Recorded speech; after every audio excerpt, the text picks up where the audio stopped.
Okay, so we are live again. I hope you had some time to stretch and get some fresh air and a glass of water in the short break we had from the previous talk, which was super interesting. And hopefully we're up for another very interesting talk here with Julien, who is the co-founder of reKnowledge, who's going to drive us through a couple of interesting use cases that he has been working on. So to give you a little bit of background for the ones that didn't make it for the previous talk, this is talk number 2 for the first online meetup that we are doing in Connect the Data London. Normally we do these meetups, we have been for the last 4 or 5 years, I guess. We have been doing these meetups as actual face-to-face events. At this point, we are unfortunately not able to do that for the reasons we all know. But since we like to see problems as opportunities, we thought, okay, this is an opportunity to get people to join us from wherever they may be. And so with that, without further ado, I would like to give the floor to Julien, who can start by saying a few words about himself and reKnowledge and how it came to be, and then he can move on to the demo. Julien, thank you for being with us. Well, thank you very much, George. So let me share my screen. So we will want this one. And then I'm going to need this.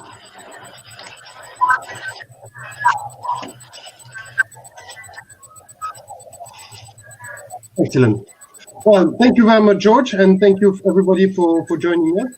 So, as George mentioned, we at reKnowledge are developing a tool to improve complex online research. Specifically, we're targeting the intelligence industry. So, me personally, I'm a former senior intelligence analyst, and so my expertise is monitoring and forecasting political and violent risks like civil unrest and political instability. And so we thought it would be a good case studies to present in connection to COVID-19 and their associated political and violent risks. But before we look at how we've been using network graph technology, I think it's worth giving you a bit of background of what intelligence, and in particular open source intelligence called OSINT is, and the challenges we face. So intelligence is a particular type of knowledge in that it must be forward-looking, actionable, and delivered in a timely manner. And while OSINT analysts use the same methodology and tradecraft than analysts working on cover intelligence material, OSINT analysts faced unique challenges. In particular, we often deal with very complex questions involving multifaceted indicators. In addition, we constantly face an information overload. And finally, most OSINT analysts do their work with very basic tools, such as a web browser, Word, Excel, or Evernote. So the end result is that producing good intelligence is very labor-intensive, time-consuming, and expensive to conduct. So with reKnowledge, we speed up the data collection and consolidation steps. We enable organizations to build and constantly enhance the institutional knowledge and visualize and analyze it. And finally, we help our client communicate complex insights through data and data visualization. So at the core of our solution is network graph databasing. And we've embraced this architecture from the very beginning, because this technology mirrors the paradigm shift that have taken place in the intelligence tradecraft. Originally, network graphs were meant to break data silo and enable more complex, multifaceted analysis. In that, it supports the broadening of intelligence requirement that has followed the end of the Cold War. Indeed, we've moved from a very narrow focus on issues such as military intent and capabilities to a much larger one that includes soft indicators such as economic and social instability, environmental factors, and yes, health crises like pandemics. In addition, network graph also introduced an unprecedented level of flexibility in terms of schema. Whereas the old databasing paradigm would demand that analysts stick to a predefined schema, network graph allows for much greater flexibilities in how to organize data and information. And this again relates very closely to changes in intelligence analysis, where the information we need and how we need to organize it constantly change depending on the question we need to answer. And finally, network graph empowers analysts to run much more complex queries than with standard databases. For instance, creating chain queries is near impossible with a traditional SQL database. While with network graph database, it becomes super easy and fast to do so. And this again makes the technology perfect for a tradecraft that deal with constantly changing complex questions. So at reKnowledge, we have selected the ArangoDB multimodal database to build our solution. ArangoDB features include its graph capabilities, multimodal, NoSQL support, different deployment model, its Fox microservices framework, and its enterprise-grade scalability made ArangoDB the ideal technology to build reKnowledge foundation. It is allowing us to not only iterate as quickly as possible, but also to create a system that can evolve with our product and customers' requirement, both technical and commercial, and ultimately to support our growth. In addition, we have developed a very powerful ontological editors that allows our users to customize the knowledge base with the entities and connections that matter to them. In addition, they can fully customize the property information they want to capture for each entity and connection. We've also developed an analytical workbench to visualize and interact and analyze all this knowledge base quickly and efficiently. And finally, we believe our network graph data architecture is the best suited to train our AI. Indeed, with network graph database, you effectively build a context lake that a machine can leverage to learn to detect meaningful pattern and insight. So now that I've given you a bit of background on who we are and what we do, let's have a look at how we applied our solution to the problem of the COVID-19.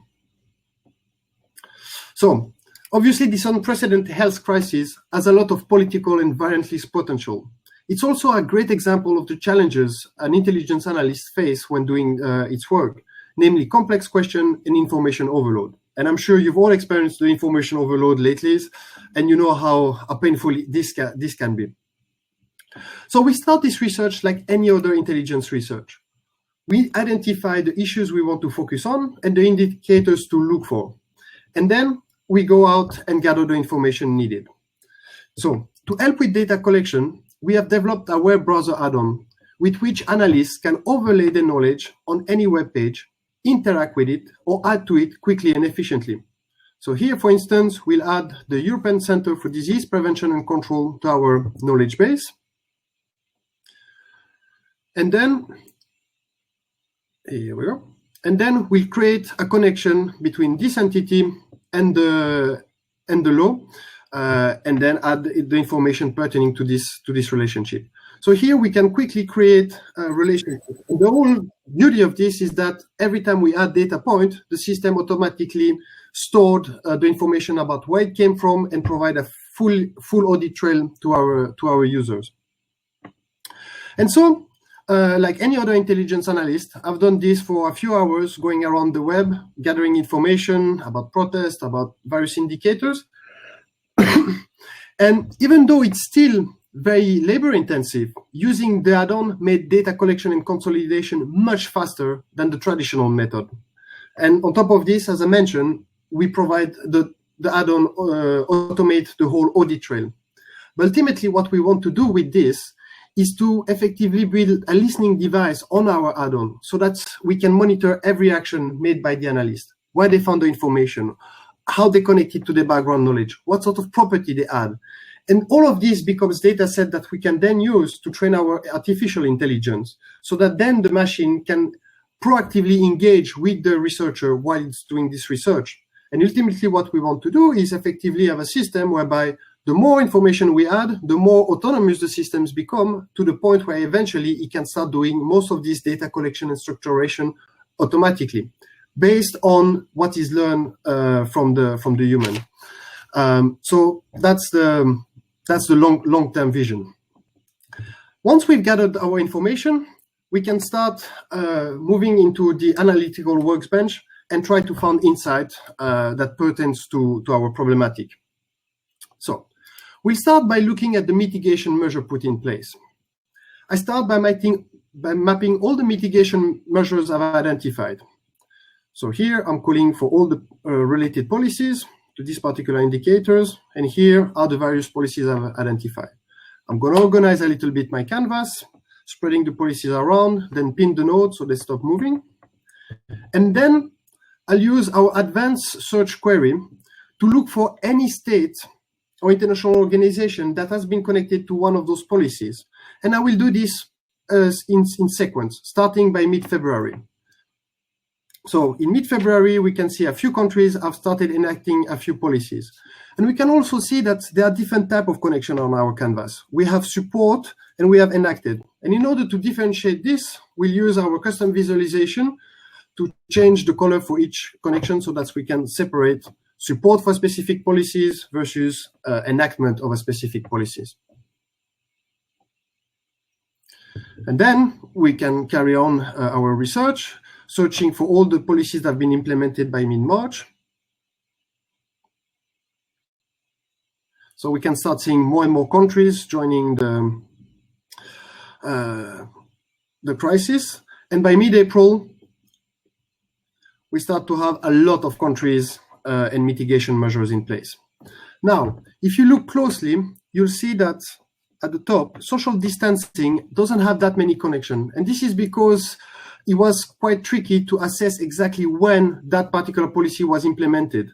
So here, what I'm asking the system is to return all the connection regardless of date. And now we can start seeing clear clusters based on different policies. So we have a big clusters of countries that have chosen a mix of mandatory lockdown and social distancing. But we also see other clusters of countries. For instance, if we go on top, we'll see we have some countries that have chosen a mix between border closures and social distancing as the primary means of combating the virus. We also have countries that have supported a more herd immunity approach. And finally, we have the countries that have used more technologically focused solutions like data tracking, extensive testing, and extensive personal equipment to address the pandemic. So here is a quick way of understanding how various countries have responded to the crisis. Now, it's important to understand that our solution is primarily geared to researchers that deal with unstructured data. So we have not yet implemented the integration of reKnowledge with structured data sets, such as daily contamination or death rate associated with the virus. But once we've done that, our client will be in a unique position to merge their unstructured research with structured data and provide powerful insight about which set of policies was the most effective at which time. Now, going back to our initial scenarios and issues, we can now turn our attention to political instability risk associated with COVID-19.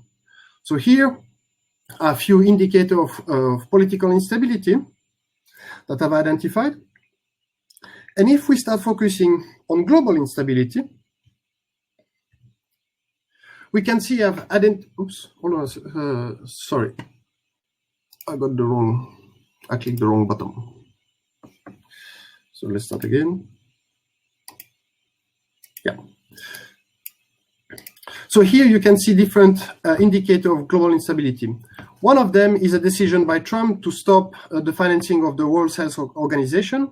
And you can see that typically here I can organize my information however I want, and I created an analytical attribute about how critical this information is. So now I'm going to customize the visualization of the node to exemplify this judgment value. I'll do the same with the UN deployment, because that again is another critical indicator of global instability. Next, here we go. Next, we can turn our attention to the food crisis indicators. because even small price increase or disruption to supply of basic food stock can trigger mass unrest or civil war. So monitoring this issue is critical for us. So here we have captured both indicators and counter-indicators for a potential food crisis. On the one hand, we have weak indicator of disruption to food logistics, with some retailers or farmers reporting issues. But on the other hand, global stock of foodstuffs such as wheat and rice are at a all-time high. However, we've also identified evidence of food protectionism, with several countries having implemented a food export ban. Now, one of the great value of reKnowledge is that analysts can keep on building their knowledge and track the evolution of a particular risk or indicators. As researchers capture new information and in the knowledge base, this will be reflected in the visualization. And of course, once we start implementing a more advanced function like logic engine and advanced querying or aggregation tools, then we will be able to start automating some of those indicator monitoring, and thus helping greatly the work of the intelligence researchers. The last issues we look at in the context of COVID-19 is the various theories that have emerged in the wake of the pandemic and its political response. Here I have mapped just a few of those theories that I've come across. And we can start by looking at the one that assume government have underestimated the pandemic. So immediately we can see the perspective of different actors. So unsurprisingly, we can see that Donald Trump considered this theory as false. He's constantly denied that his government has mismanaged the crisis. But we also found some indication that there might have been some mismanagement. So in the US context, for instance, we've seen that the debate centers on the alleged report published by the National Center for Medical Intelligence in November 2019, and that one of potentially cataclysmic events. In France, I've also identified several indicators that the government has underestimated the threat and botched its response. In particular, we have information that former Health Minister Buzyn has acknowledged knowing the pandemic would be a tsunami back in January. We also have indication because a collective of doctors and nurses is also suing the government for state lies. But there is also one more thing that is quite interesting with this theory. So looking back at the opponent of this theory, it's worth mentioning that Johan Giesecke is a professor of epistemology and is the chief scientist for the European Center for Disease Prevention and Control, and a senior advisor to the Director General of the World Health Organization. He believes the lockdown policies are not evidence-based and that herd immunity was the correct policy to pursue. Now, this insight is particularly interesting because it runs counter from the mainstream narrative and because it is made by someone with extensive expertise in the topic. It also shows that among the medical and scientific community, there is no agreement as the best policies to push forward. And this in turn is another indicator that we will have to monitor. As the crisis evolves, there is a risk of politicization of the scientific research. And this is something we already have some evidence. For instance, in France, there is a strong debate and a clear politicization around the issue of chloroquine, with opposition politicians as well as opposition groups such as the Yellow Vests supporting Professor Raoult and his attempt to use the molecule to help cure the disease. On the other hand, most of the advisors to the government are openly opposed to Professor Raoult's protocol and conclusion. And so this is another indicator that we might see some politicization of scientific research. Next, we can look at the cluster of theory that assume the political response to COVID-19 was overestimated to push a specific agenda. For instance, we have identified a lot of chatter by anti-vaxxers. So those are the people that that believe vaccines are very dangerous. And they've been pushing forward all sorts of theories around COVID-19 being used as a way of enforcing vaccination on the masses. again, as usual, we see the usual suspect in those sorts of debates driving the conversation. But there are other theories. One of them is one of the most popular one is that big pharma will use the COVID-19 to dramatically increase its profit.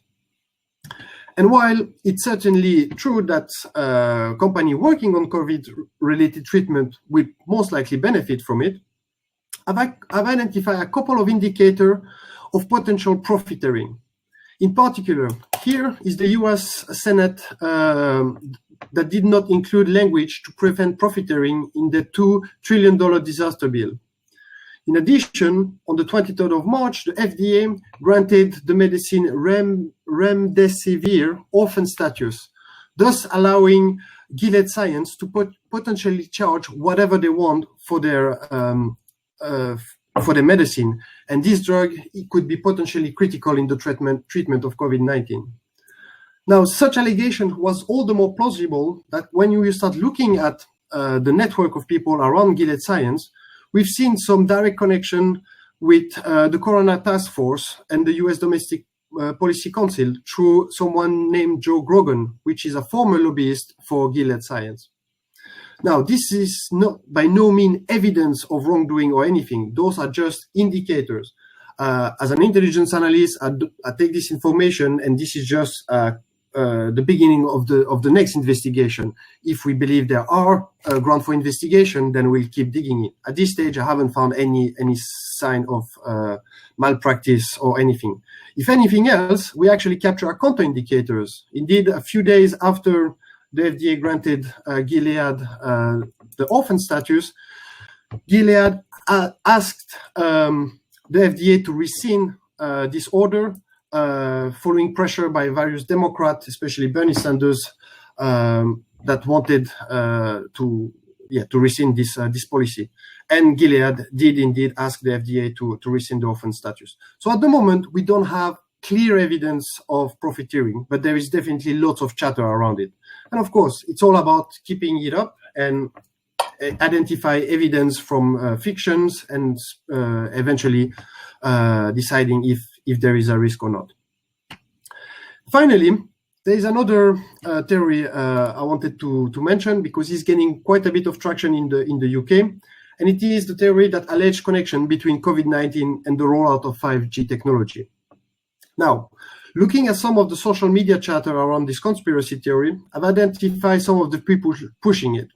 Among them, we have John Kuhl, a well-known anti-5G activist, the Russian media RT, as well as several celebrities such as Woody Harrelson. But in the course of my research, I've also identified counter-indicators, such as report by the International Committee on Electromagnetic Safety, showing that no health adverse effect of 5G have been founded. Mapping this sort of information allows us to quickly assess the legitimacy of a theory, based on the evidence gathered, but also by understanding the background, potential agenda and bias, and level of expertise of those influencing the debate. Interestingly, we can also use reKnowledge to rapidly test some of the assumptions from those various theories. For instance, one of the 5G-related theory suggests that 5G technology reduces the immunity and thus increase the spread of the virus. But if you remember the earlier visualization about mitigation measure, if we use this visualization as a proxy indicators of the spread of the virus and overlay information about which countries have actually enacted a full 5G rollout, we can quickly see that there is not much correlation. Indeed, only 5 countries have an extensive 5G rollout as of today. So clearly, there is no correlation between the technology and destroying the immune system that would favor COVID-19. So this was a brief overview of the sort of analytics a typical intelligence analyst would conduct with reKnowledge. But of course, the issue of building consolidated knowledge base is not limited to the intelligence industry. Journalists, market researchers, due diligence analysts, and students all face a similar issue. And to illustrate that, we will now turn our attention to something a bit lighter. Julian, quick, before you go on with the second use case, I think it may be good to cover a little bit of informal, let's say, break. There are already a few questions for you, and actually, just by looking at your presentations, I wrote down a few questions myself. So better address them now before we lose track, because it was a very fast-paced presentation actually, and I can see that you have been making good use of your time in lockdown. That was a very, very well-populated graph. So one of the questions that Akbar is asking has to do with the first part of what you did. So he asked whether the highlighting is based on named entity recognition. So how do you pick up which words in the text to use? Right. So this is for the add-on. So this is a great question. So the highlighting works with two data sources. So if I just go quickly to the BBC and open any article. Take it down. Right. So here I'm reKnowledging the page. So effectively what the system does is two things. First is looking for entities or individual that we already know of. So that is already in our knowledge base. And those will appear in a tick box. We also use NLP, so natural language processing, to discover new entities or new individual, and those appear with dotted line. So anything with dotted line is not yet in my database. Everything with a tick box is something or I've got already information. And therefore I can interact with the scorecard. So I can open the scorecard for Donald Trump and see all the information I have captured or not about him. And if I found new information on the web page, I can just add it there. Does it make sense? It does. I would just like to expand on Akbar's question a little bit, because I saw in the graph that you were managing that you had different, what looked like different entity types. So you had people, you had theories, you had institutions, and I was wondering, how do you create those? Is this can you define those types? Are they predefined? Yeah. That's an excellent question. So here the way we approach this is that we want to offer our user maximum flexibility in how they define their ontological framework. So here what you see is our ontological editor. So this is where you can create different items, location, events, individuals, and so on. And then for each, you can decide what sort of attribute you want to create. You do the same with the relationship. So here are all the various relationships I've created, and then I can define between what sort of nodes they apply. I can also define what sort of properties I want to be able to record. So yeah, this one doesn't have much properties, but if we have maybe this one, yeah, here I've got more properties that are specific to the relationship. So effectively, our ontological editors give you total freedom in how you want to define your problems and how you want to organize your information knowledge base. And if I may expand on that, hi, I'm David. I'm the co-founder of reKnowledge. So through what you're doing on the ontology editor, so the whole platform and the whole property is designed to react to what your information model looks like. So you define what you're interested in. You evolve it as you do your investigation. You can mutate, you can expand your model as you go. You can add more relationships, you can modify them. And all that information model surfaces when you're using the add-on in how you interact with the different hierarchy of objects that you are creating, but also how you interact with the data that you have defined as being part of them. Equally, when you go into the workbench and the advanced queries, all the experience react to what your data model looks like. So everything that you can do with the queries is a direct reflection of what you've been doing here. Okay, thanks. We do have two more questions. I'm just going to let you address one at this point so that we also have some time for the second part of the presentation, which is lighter. So Game of Thrones, nothing to do with COVID. But just so you know, we have two questions on whether and how you use machine learning, which we can address in the end.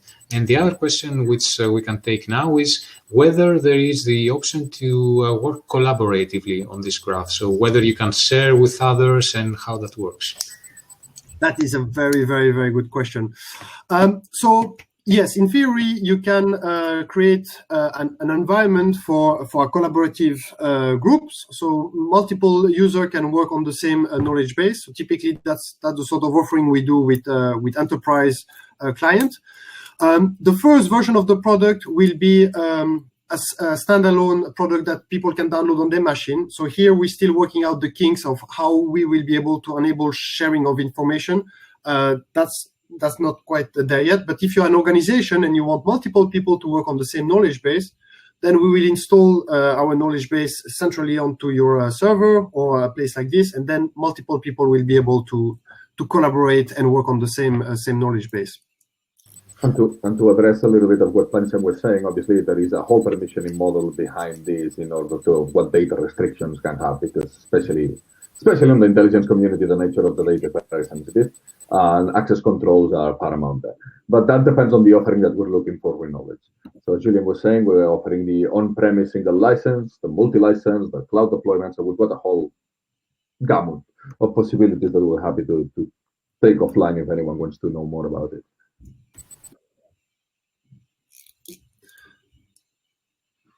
Oh, sorry, George, I can't hear you. No. We don't hear you, George. No, I would just, No. We can go. Yeah. All right, excellent. And yeah, we'll address machine learning at the end, because I've got quite a few things to say about that. Yeah. So we'll do the same, switch this over. All right, so yeah, Game of Thrones, much funnier, isn't it? So, as enthusiast network grapher, I'm sure you've all come across this sort of network visualization of the hit series Game of Thrones. This is a big favorite for any new data scientist or anybody wanting to experiment with a network graph visualization and analysis. Typically, to create such a graph, we use some basic text analytics, such as term co-occurrences. By looking at co-occurrence of character in a given sentence, the analyst can create those sorts of linked analysis. The thicker the connection and the closer the node are indication of strong relationship. And while they are very nice to look at, such visualization doesn't tell us anything insightful. Indeed, co-occurrence doesn't help us understand the nature of the relationship. Are they friend or are they foe? Is the relationship one of a familial nature, or is it based on political or economical interest? In addition, in Game of Thrones, relationships are very fluid. One day, two characters might be allied before becoming mortal enemies. So, to produce such an in-depth analysis of Game of Thrones using network graph technology, we need much more granular data. So we've used reKnowledge.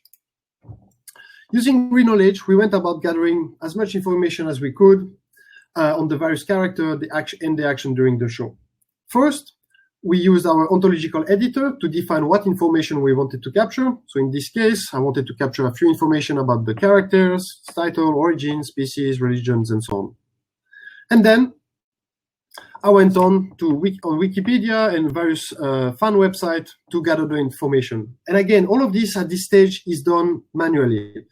But the whole idea is that then we can use this information to start training machine learning, so then the machine can start proactively suggesting, oh, you may want to add this information, or you may want to create this connection. And the more the human can give feedback to the system, yes, you're right, no, you're wrong, the more the machine becomes autonomous. And hopefully, after a while, it will be able to start populating and capturing this information and consolidating it automatically, or as automatically as possible.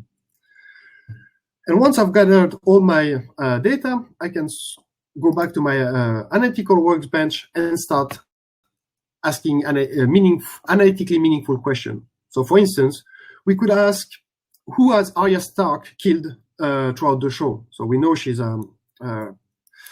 has killed a lot of people. So here is a quick way of assessing who she has killed.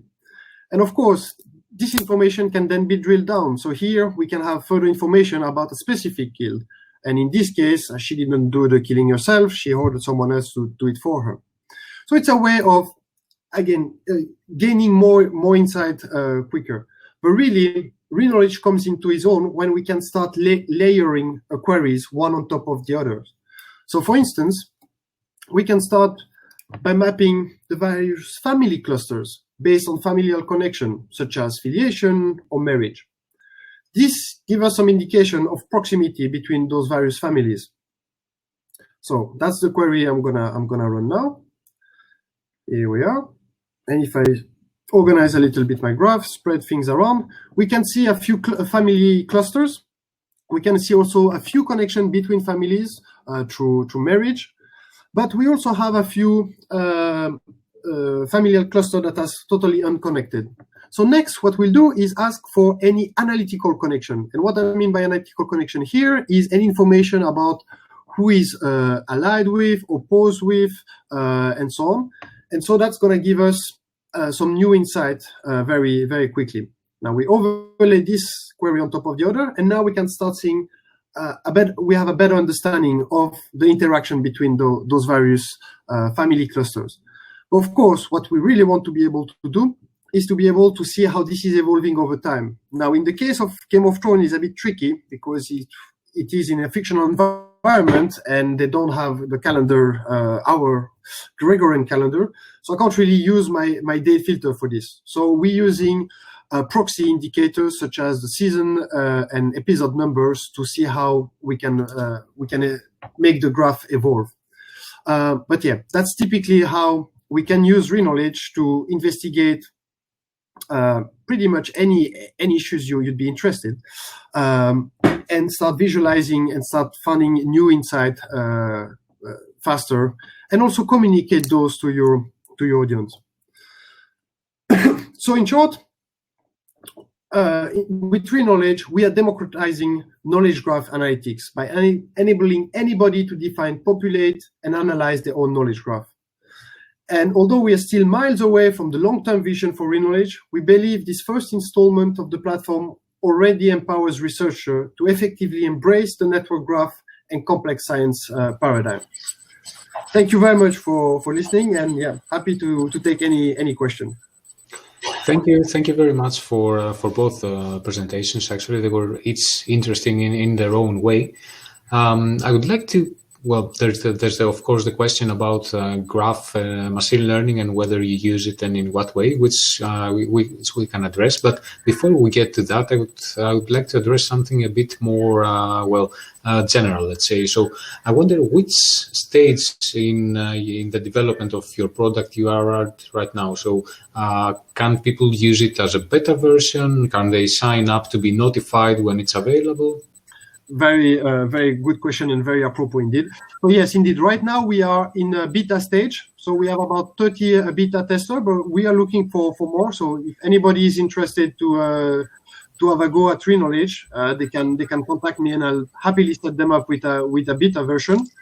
We are looking to launch the real product in probably a month and a half. Obviously, with this COVID situation, everything is a bit up in the air, but we are very, very close to launching the commercial product. Okay, yeah. Do you have any estimate projected timeline on whether you may have a release date? No, we haven't fixed a release date just yet, but that should come out soon. Okay, thank you. And then, yeah, I guess now we can use the rest of the time we have to really do a deep dive on the machine learning aspect, which you specifically emphasized in the beginning of the Game of Thrones demo. So you said that the reason that you collect all that, part of the reason at least, why you collect all this information is that you can use it for machine learning. So two parts of in that question. What kind of machine learning technique do you use? And more importantly, perhaps, what do you want to achieve actually by doing that? Yeah. So right now, there is the listening device I mentioned for the add-on has not been implemented. So right now is a purely manual network graph generator. But that's once the 1.1 version is out, that's going to be the next things we're going to start working on. And basically the vision here is to use the same approach that has been used for training self-driving cars. So I don't know if you know, but in the early days of self-driving cars, developer, we're looking to use unsupervised machine learning algorithm, throw a lot of data at it, and hope that the car would figure out how to drive itself. Unfortunately, that didn't really work out. And so they switched tactic to supervised learning. Put a camera on the shoulder of a human driver and let the machine just watch the human do the driving and learn from this. And we want to apply exactly the same approach to complex research. And effectively, at the add-on level, what we're looking at is helping the machine understand very simple connections. So when you read a sentence, Joe has met James, well, we could, in an example that simple, we could actually use natural language processing and all sorts of text analytics to extract meaning from the sentence. But of course, we all know that humans write sentences in many different ways. So it's much easier to effectively allow the human to say, okay, here is an entity, here is another entity in the sentence. That's the connection that is explicit in the sentence. Now the system is using all this information plus the sentence as a training point, effectively. And now the whole idea is to have machine learning models that can start detecting those sort of patterns and proactively suggesting to the user, oh, I think you might be interested in this information or creating this connection. And the more the user can give feedback, the more we reinforce the learning. But of course, at this stage, I'll be very honest with you, George. We haven't tested it. So we are pretty sure the approach is sound. A lot of machine learning experts and AI experts we've been working with believe it's a sound approach, but it remains to be tested in the real world. Yeah. And besides testing, I guess, I'm actually pretty certain you also need some substantial amount of data to be able to use it. And since you are at this point still in development, I guess you probably don't have as much as you need. Exactly. And this is also one of the way we created this first version of the product on a purely manual way, because eventually we will want to be able to start building up the training set with our first user, starting to organize and gathering the information, and then starting to train our machine with those early training set. And then as more user embark and more people works on the platform, then the various machine learning algorithm will improve by themselves. Mm-hmm. One way to do that actually would be to make use of data sets that you can find, as open data, basically. Yeah. And to tie that to a question that I have that has been asked, the question is whether you can import RDF data from a specific URL. And we mentioned DBpedia, for example, in the previous talk. So that could be a very good data set for you, potentially. Yeah, we are definitely working with those connectors and how to do that. So, Julian, if I might expand a little bit on your answer. So the way that we're looking at machine learning is multidimensional, as the platform is. So one area is obviously how to optimize the automation of the data collection by users and how to help them with that and structure text, and then do the mappings into entities and relationships into the model. But there is another aspect that it is very particular to the intelligence production pipeline, which is around how to optimize and start implementing predictive models of risk based on specific indicators, right? And that comes further down the pipeline. That is the next stage that we're looking at reKnowledge. It's not only that an analyst can print pretty graphs very easily, but is that it actually can derive meaningful information and start doing predicting based on data. All of this is obviously, as you, George, correctly and obviously mentioned, is based on do we have enough data to train our systems? Which leads us to another point, which is the reason, there are a number of reasons why we decided to go for this purely mechanical approach. And one of them is because we want to allow people to bring the models that they think are better suited for their product and plug them into reKnowledge. So you could have, if you already have machine learning expertise on a number of areas that may help you with whether theory, we want you to be able to bring your own into the platform and then just leverage them through the platform, combining both things, the completely unstructured with the structurable, if that makes sense. I think you're muted, George, again. You're right. I was indeed. All right, so I guess we're just about to wrap up. I just see one final question asked by Victor, which is whether you have considered using RPA tools regarding your machine learning approach. To be honest with you, I'm not sure what RPA refers to here, but if you can figure that out. I don't know, yeah. Victor is typing. Okay, let's give him a second.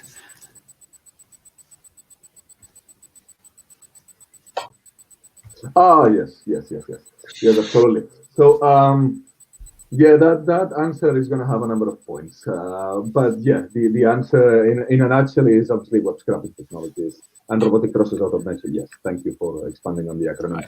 Yeah, that's next on the pipeline. Okay. But as you may have realized, one of the issues that we're having with this is that a lot of the data, this tool is almost for people that do the opposite of big data. They do very granularly specific, discrete data. And bringing automation data is a bit trickier than you would do with standard website and standard data sets. So it's a nuanced answer, but the answer is absolutely yes. And if someone thinks that can help, please contact us.